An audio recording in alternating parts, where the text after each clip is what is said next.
आपने उस शेर की कहानी सुनी होगी जिसमें एक शेर एक पिंजड़े में बंद हो गया था। एक शेर जो था वो पिंजड़े में बंद हो गया था। जब वो पिंजड़े में बंद हो गया था तो वो उसने सोचा कि अब इस पिंजड़े से कैसे बाहर निकलूं। घबरा रहा था। तब तक उसने देखा कि एक व्यक्ति जो सज्जन व्यक्ति था वह जा रहा था। वह जा रहा था उसी रास्ते से। तब शेर ने सोचा कि ऐसा है, इस व्यक्ति से कह दूं यह मेरे पिंजड़े को खोल दे और मैं बाहर निकल आऊं, इस पिंजड़े से बाहर हो जाऊं। यह सोचकर शेर ने उस व्यक्ति को बुलाया, कहा आ जाओ, मुझे इस पिंजड़े से निकाल दो। आदमी आया, कहा कि आप तो शेर हैं, आप शेर हैं, मैं आपको निकालूंगा तो आप तो मुझे खा डालोगे, आप मुझे खा जाओगे, मैं आपको नहीं निकालूंगा। तब शेर ने आश्वासन दिया कि नहीं नहीं, आप मुझे निकाल दीजिए, नहीं खाऊंगा, मैं वादा करता हूं नहीं खाऊंगा। जब उसने वादा किया शेर ने तो व्यक्ति उस पिंजड़े को खोल दिया। जैसे ही पिंजड़ा खुला शेर गुर्रा कर बाहर आ गया। शेर गुर्रा कर बाहर आया और बोला, वाह क्या बात है, तुमने मुझे इस पिंजड़े से निकाल कर मुझे जो नया जीवन दिया उसका धन्यवाद, परंतु भूख भी बहुत है, मैं अब तुम्हें खाने वाला हूं, अब खाऊंगा। तो व्यक्ति घबराया, कहा आपने तो वादा किया था आप मुझे नहीं खाएंगे, परंतु अब आपको क्या हुआ, खाने के लिए ललायत हो गए, मुझे खाओगे? नहीं, ये गलत है, मैंने तुम्हें जीवन दान दिया, तुम्हें एक नया जीवन दिया, तुम पिंजड़े में बंद थे, मैंने तुम्हें बाहर निकाला है, तुम मुझे नहीं खाओगे, कहा है आपने? शेर ने कहा नहीं खाऊंगा। तो बगल का एक पेड़ था, वृक्ष था, उस पे एक बंदर बैठा था, वो उछल कूद कर भागने लगा। उस व्यक्ति ने कहा कि अरे बंदर भाई रुको, एक फैसला तो कर दो। बंदर भागने लगा, जाकर अगले पेड़ की टहनियां पकड़कर ऊपर चढ़ गया। व्यक्ति दौड़ता हुआ गया, शेर भी जा रहा है। व्यक्ति और शेर पहुंचे तो बंदर ने कहा क्या बात है? तो व्यक्ति ने कहा कि बात कुछ नहीं है, ये शेर महाराज एक पिंजड़े में बंद थे, वहां है वो पिंजड़ा, वो जो पिंजड़ा देख रहे हैं आप तो भागे आए, उस पिंजड़े में ये बंद थे, मैंने इन्हें उससे मुक्त कर दिया, परंतु अब जब ये बंद थे तो कह रहे थे नहीं खाऊंगा, अब निकल गए हैं कह रहे हैं कि खाऊंगा। बंदर ने सोचा कि है अब इस समस्या का क्या समाधान करें। बंदर कहा ठीक है, मुझे उस पिंजड़े के पास ले चलो, मैं भी देखूं कि इतना बड़ा शेर उस पिंजड़े में कैसे आ गया। जब शेर गया कहा हाँ मैं इस पिंजड़े में ही था। बंदर ने कहा नहीं, तुम इस पिंजड़े में नहीं थे। इतना बड़ा शेर इस छोटे से पिंजड़े में कैसे आ सकता है? शेर को गुस्सा आया, क्रोध आया, शेर उस पिंजड़े में चला गया। तो बंदर ने कहा पहले बंद तो करो, बंद होगा कि नहीं होगा? तो शेर ने कहा हाँ हाँ बंद करो। व्यक्ति ने पिंजड़ा बंद कर दिया। जब पिंजड़ा बंद हो गया तो बंदर ने कहा कि महाराज आप जाएं, महाशय जी आप जाएं। शेर चिल्लाने लगा, अरे निकालो बाहर। तो व्यक्ति ने कहा निकाला तो था, जब निकल गए तभी इरादा बदल दिए, खाने चले थे। उस व्यक्ति ने बंदर का धन्यवाद करके वहां से निकल गए। ये तो केवल कहानी थी, ये कहानी नहीं है, यही सच्चाई है मित्रों। इस कहानी में लोग कहते हैं कि शेर कैसे बोला, बंदर ने कैसे समझा, ये सब कहानी है। कहानी नहीं है, यही हकीकत है।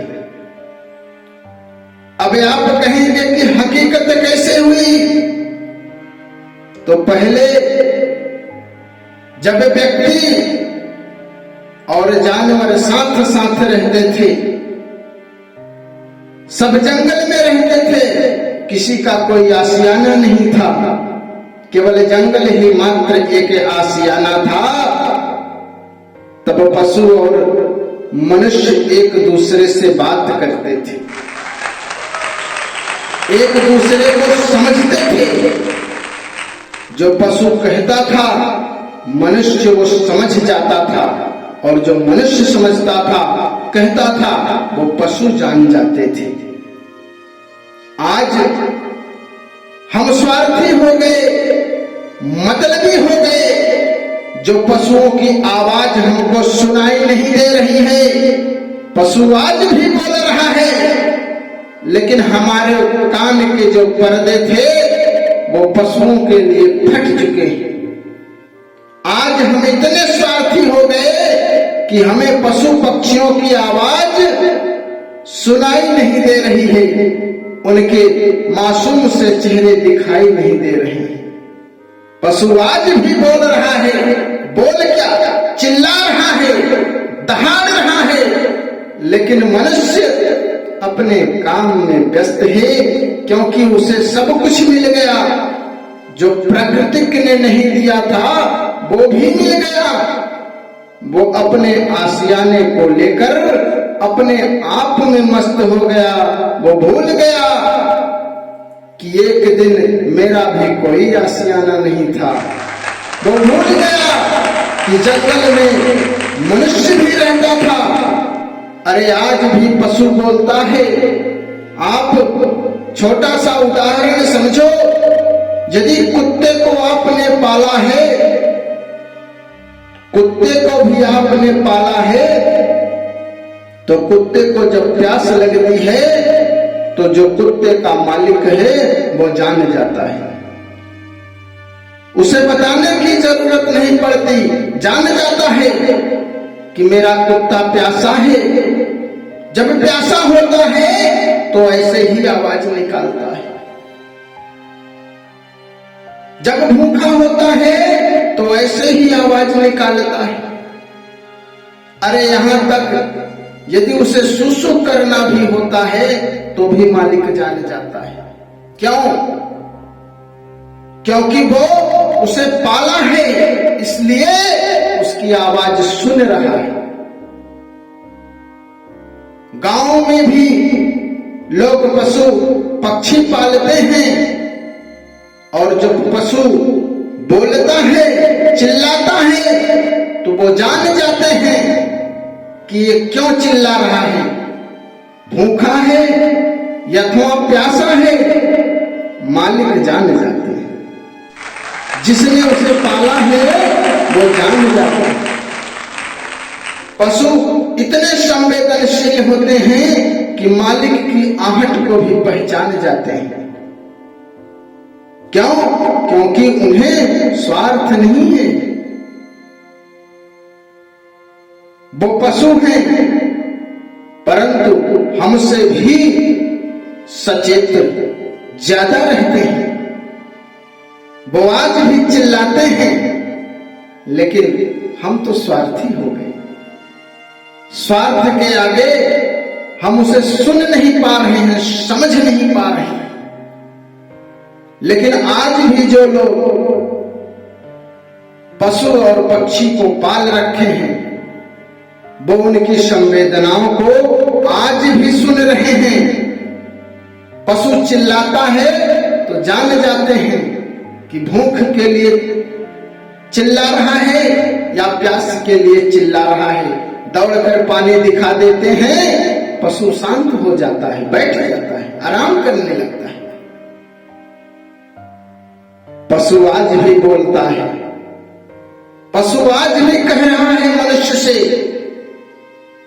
लेकिन निर्दयी मनुष्य अपने स्वार्थ के आगे कहता है कि पशु कभी बोल सकता है। पशु कभी कहेगा कि मुझे कष्ट है। पशु कभी कहेगा कि मुझे प्यास है।